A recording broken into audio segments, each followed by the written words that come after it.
আপনারা দেখতে পাচ্ছেন ডেঞ্জার।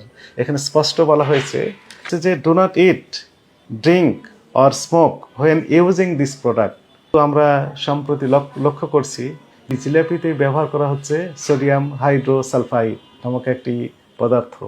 এই সোডিয়াম হাইড্রোসালফাইড একটি শক্তিশালী রিডিউসিং এজেন্ট।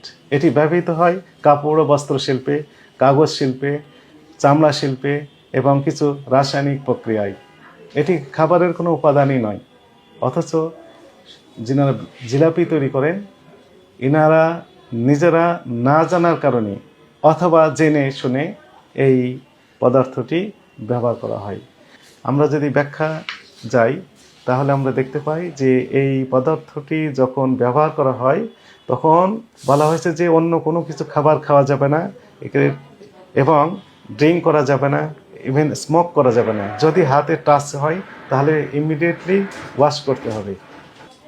অথচ আমাদের সম্মানিত জিলাপি যেনারা তৈরি করেন বা জিলাপি ব্যবসায়ী যেনারা রয়েছেন, এনারা নিজেরা জেনে অথবা অজান্তে তাদের জানার বাইরে গিয়ে মূলত তারা এই পদার্থটি জিলাপিতে ব্যবহার করেন। তারা নিজেরাই এই জিলাপি খান এবং অন্যকে খাওয়ান। এবং আপনারা দেখবেন যে আমরা বিভিন্ন রোগে আক্রান্ত হই।